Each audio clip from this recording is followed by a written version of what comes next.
Hey everybody, Tom's here. Today I'm going to do a quick little video of this maple log. The neighbor down the road sent this red maple log over. We're going to go ahead and cut it up. This is something that he didn't want to turn into firewood, so he said, you can have it. You've got a sawmill, have fun with it. So we're going to see what this goofy maple log here that has all sorts of branches and stuff has to offer. I think we're going to be surprised. This is perfect material to make charcuterie boards and spoons and rolling pins and stuff like that out of. So I'll show you how to do that in later videos, but for right now, quick little video that I can just show the cutting up of this log, and we'll see what she looks like on the inside. Stay tuned.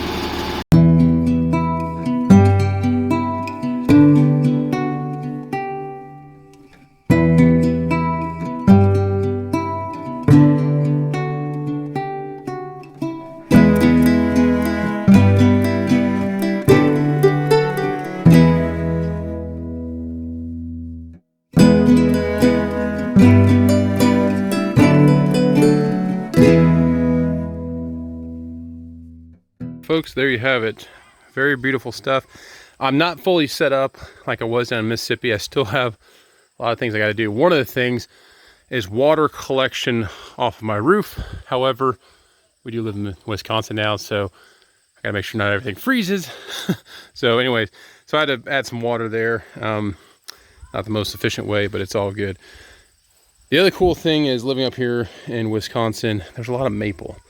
Now, I've cut maple in the past and everything, but I'm excited that I'm cutting as much maple as I'm going to be cutting up here.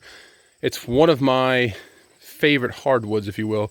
I like black walnut a whole lot. I like ash a whole lot. Maple's up there. Now, poplar's really my all-time favorite for cutting dimensional type stuff. But this one right here, folks, I'm just ecstatic about how beautiful this stuff. This is a junk log, if you will, and I don't have my scraper or anything like that, but you know, I'm going to have a lot of figured section there, some nice colors and stuff like that. Ever so slightly on the spalt there, not much, but just a little bit.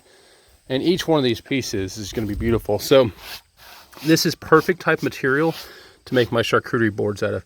I like the difference in color here. I've got all this, you know, feathering going on, just all the figure and stuff like that. It's beautiful. And here recently, like my favorite table that I've made is a table I made for my wife's, it's like behind the sofa table, if you will. We made it for our house down in Mississippi, used it in the showing the house. It was just absolutely gorgeous. We're happy to have it up here. I call it the $1 million maple. This right here is very similar. It doesn't have quite as much figure, but there is figure to it. So super excited to be cutting stuff like this. I mean, just look at that. It's just gorgeous. I'm glad that I could save this from the firewood pile. Now, I might be singing a different tune this winter, but for right now, I'm glad that I saved this from the fire pile. Well, we've got more videos coming up.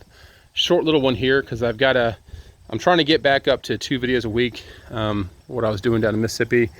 Right now, I've been like 1 video a week, but we are working towards a solution, we'll say that.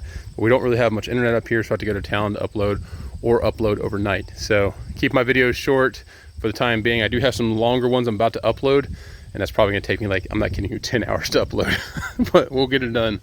We'll get it done. But yeah, please like, subscribe, and I cannot wait to turn these into charcuterie boards and whatnot, spoons, and then I'll make some smaller pieces here that I'll segment together for rolling pins.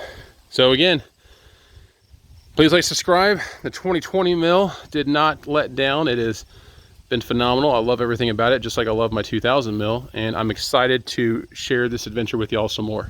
We'll see you around. Thanks.